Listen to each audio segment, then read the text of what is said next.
करने के पहले अपने लोक हरदी लजीज मुख्य अतिथि माननीय मुख्यमंत्री श्री कुमार जी से मेरा अनुरोध है कि वो दीप प्रज्वलित कर विधिवत इस सभा का उद्घाटन।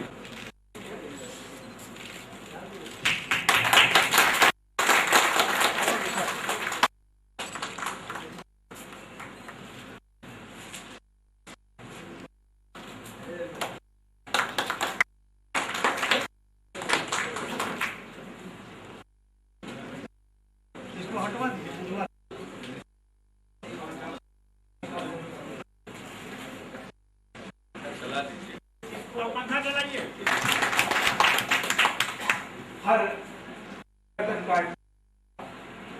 परिवर्तन का अर्थ नहीं, कुर्सी परिवर्तन नहीं होता। आदरणीय मानव संसाधन विकास मंत्री साहित्यकार श्री जगन्नाथ जी, झारखंड राज्य से आए हुए हमारे एक विशिष्ट मंत्री महोदय जो सौभाग्य से हमारे बीच उपस्थित है और जिनकी एक अलग पहचान झारखंड राज्य में है, श्री जलेश्वर महंती। सबसे पहले वीरचंद पटेल समाज सेवा संस्थान को धन्यवाद देता हूं कि उन्होंने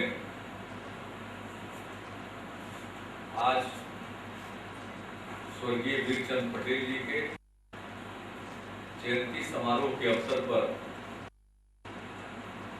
एक व्याख्यान माला का आयोजन किया और इस कार्यक्रम में मुझे भी निमंत्रित किया। वैसे रवि जी हमसे मिले तय हुआ था कि 35 तक लगेगा, रहा था कि तो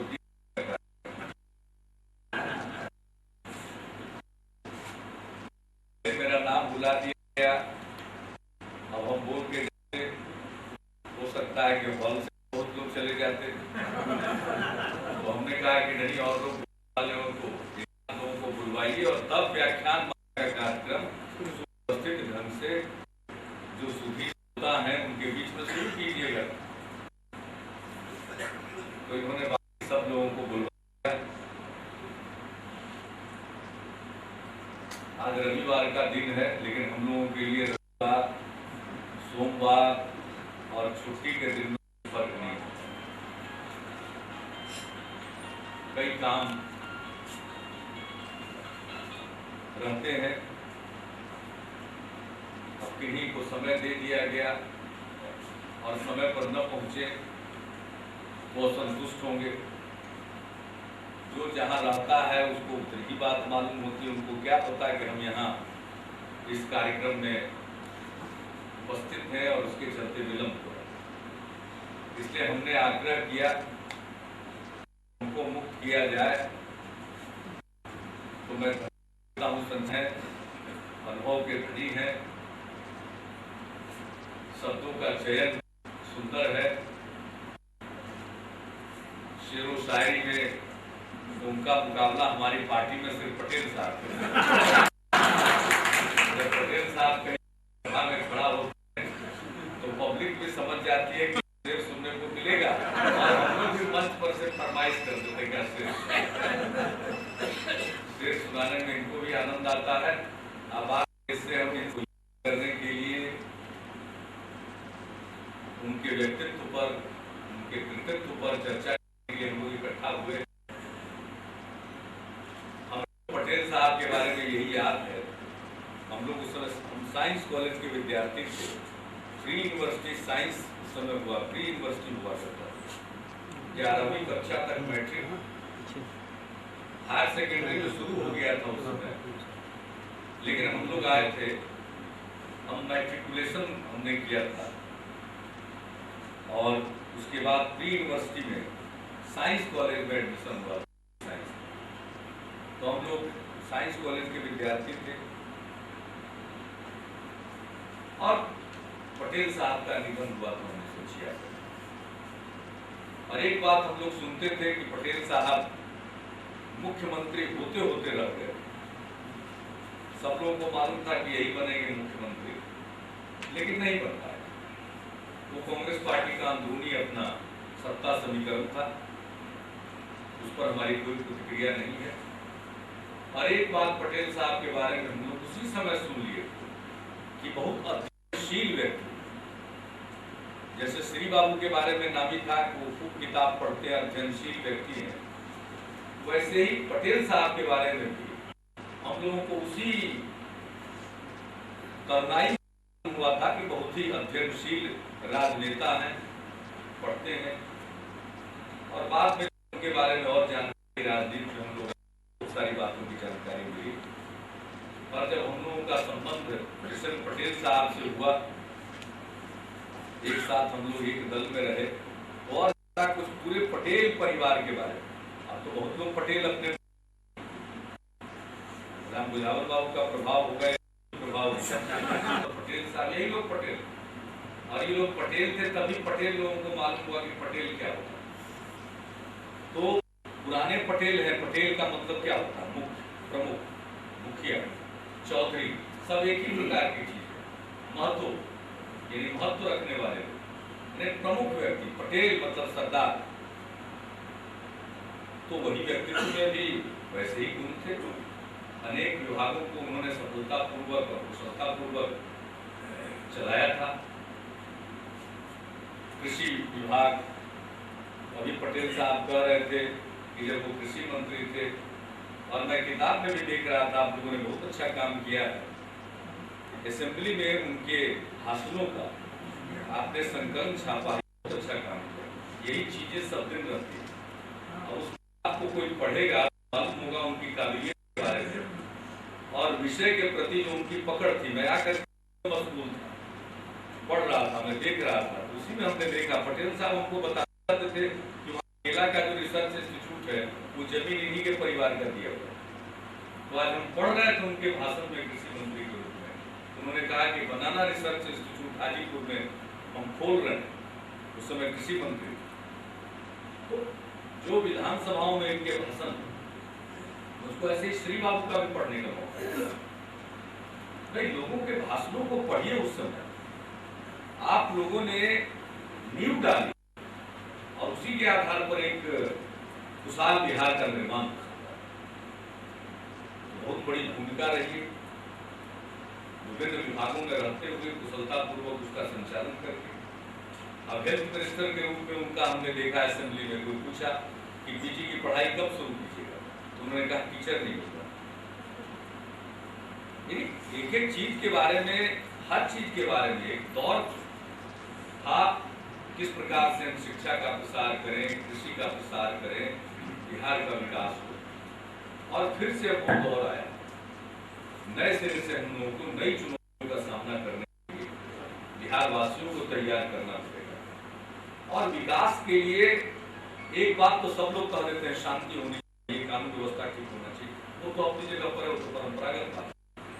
लेकिन विकास के लिए लोगों के मन में भी उमंग होना चाहिए, उत्साह का भाव होना चाहिए, उसके बिना नहीं। इसलिए लोगों को के मन को मार करके कोई बड़ा काम नहीं किया जा सकता। लोगों के मन को उभार करके, उनके मन में उल्लास का भाव पैदा करके। अब कोई कहता है कि बिहार नहीं सुधरेगा, बड़ी तकलीफ होती है उनको ये सुनकर। अरे नहीं सुधरेगा, कहाँ बड़ा भारी इतना रिसर्च किए हुए हैं। जितना आदमी ऐसा ऐसा बोले उसको पीएचडी का डिग्री देके घर बैठा, बिहार नहीं सुधरेगा। अरे बिहार तो सुधरेगा, क्या नहीं सुधरेगा? बिहार में अपार संभावना, हर क्षेत्र में संभावना। बिहार के लोग मेहनती हैं, बिहार के लोग मेधावी हैं, बिहार की मिट्टी उपजाऊ है, हमारी आबोहवा अच्छी है, जलवायु अच्छी है, हमारे यहाँ पानी, क्यों नहीं बिहार सुधरेगा? बिहार उन्नत बनेगा। बिहार में कुछ हो ही नहीं सकता। अरे बिहार में तो बहुत कुछ होता है। बिहार के लोग बिहार के बाहर जाकर के कितना बड़ा काम कर रहे हैं, बिहार में क्यों नहीं करेंगे? जरूर करेंगे। और मेरा दावा और मेरा प्रयत्न भी सबको हम कहें कि बहुत लोग निराशा बेचने वाले होते हैं। निराशा बेचने वालों की कमी नहीं है, किसी और कारण से दुखी रहते हैं और निराशा बेचने लगते हैं। दुख कुछ और रहता है। बहुत सा देहात में कहावत है, रोने का मन हुआ तो आंख में खुटी गड़ गया। बहुत सारा बहाना होता है, सब देखते रहिएगा, बहुत तरह का बहाना मिलता है। तो मैं तो निराशावादी नहीं। अगर बीरचंद पटेल जी की जयंती के अवसर पर इकट्ठा हुए हैं तो हम लोगों को निराशा के सिद्धांत को प्रतिपादित नहीं करना चाहिए, आशा के सिद्धांत को प्रतिपादित करना चाहिए। उम्मीद, संभावना, उसका दोहन करना चाहिए। जितनी संभावना है उसको सामने रख करके आगे बढ़ना चाहिए और सोचना चाहिए।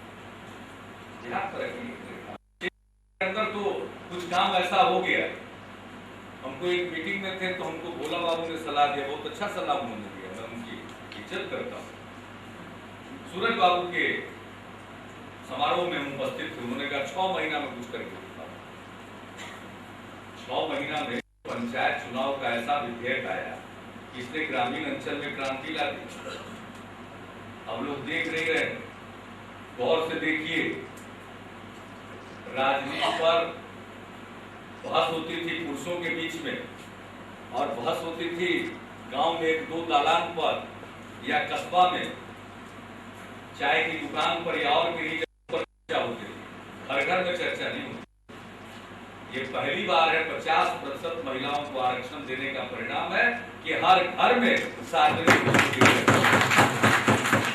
सड़क बनना है, वो जान रही स्कूल बनना है, वो जान रही कि अस्पताल का इंतजाम होना है, वो जान रही आंगनबाड़ी सेविका की क्या भूमिका होगी। उनको मालूम हो रहा है कि आशा कार्यकर्ता का क्या मतलब है।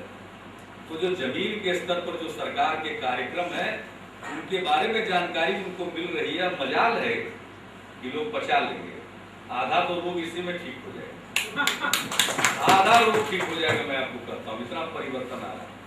शुरू में लोग थोड़ा बहुत क्या कर दिया तो हम भी धीरे धीरे समझा रहे थे। अब सब लोगों ने इसको ठीक से समझ लिया।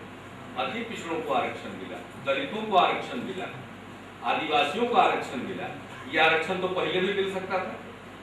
तो कैसा कानून बना था जो अदालत में टूट गया? अहम कानून बना, वो काहे नहीं अदालत में टूटा? कानून को अच्छी नीयत से बनाना पड़ता है। अगर नियत आपका ये हो कि हम कानून बना दें, कोर्ट में टूट जाए और लोगों को कहें हमको क्या, हम तो दे दिए थे आरक्षण, तो हम दे दिए थे लेकिन टूट गया। लेकिन हम लोगों ने काम किया, ऐसा आरक्षण दिया जो टूटा नहीं। तो परिवर्तन तो आ रहा। लोग रोज हमको लॉ एंड ऑर्डर बोलते थे, पुलिस थी नहीं है। एवरेज आयु 37 साल, बहुत बुरा हाल। बहाली शुरू 1.5 महीना, 1.5 साल 2 साल के बाद लोग आवेंगे। तब हमने कहा कि ये जो फौज का आदमी रिटायर करता है तत्काल, उसको लेना चाहिए कॉन्ट्रैक्ट। लोग हमारे अफसर गए दानापुर, उन लोगों में बड़ा उत्साह। 1 महीना तक तो हम बात को दबाए रहे, बात करते रहे सब जगह। जब पूरा का पूरा तालमेल बैठ गया तब हमने फैसला लिया, और फैसला लेकर के लोग जाए। आज उसका नाम स्पेशल ऑक्सिलरी पुलिस सैप। हर जिला का एसपी उसी को मांग रहा। भूल गया सीआरपी बीएसएफ नहीं मांगता, सैप मांगता। तो 6 महीना के अंदर सेंट्रल फोर्स की जगह पर बिहार का फोर्स तो हावी हो गया। तो परिवर्तन नहीं आ रहा। देश के रक्षा मंत्री श्री प्रणब मुखर्जी ने सारे राज्यों के मुख्यमंत्रियों को पत्र लिखा कि बिहार ने ऐसा किया है, आप भी ऐसा कीजिए। तो बिहार में कुछ होगा नहीं, बिहार में बहुत कुछ होगा। बहुत लोग दिलचस्पी ले रहे। ये ज्ञान का केंद्र था। नालंदा में जिस समय विश्वविद्यालय चल रहा था उस समय यूरोप के लोग हंटिंग कर रहे थे, जंगलों में भटक रहे थे। उस समय इस हिंदुस्तान में, भारतवर्ष में, और भारत के इस बिहार में और नालंदा में नालंदा विश्वविद्यालय चल रहा है, जहां दूसरे मुल्कों के लोग शिक्षा प्राप्त करने के लिए आते। तो हम इतना विकसित रहे और आज कहें कुछ हो ही नहीं सकता। तो मैं कम से कम आपसे कहूंगा, आप स्वर्गीय वीरचंद पटेल साहब के जयंती के अवसर पर उपस्थित हुए हैं। आप कम से कम निराशा का सिद्धांत मत खरीदिएगा। बहुत लोग तरह तरह की बात करके आपके मन को तोड़ने की कोशिश करें, आपके उत्साह को कुंद करने की कोशिश करें। मैं यही कहूंगा कि अपने उत्साह को मरने मत दीजिएगा। ये बिहार बनेगा और बिहार ऐसा बनेगा दूसरे राज्य के लोग बिहार का अनुकरण करें।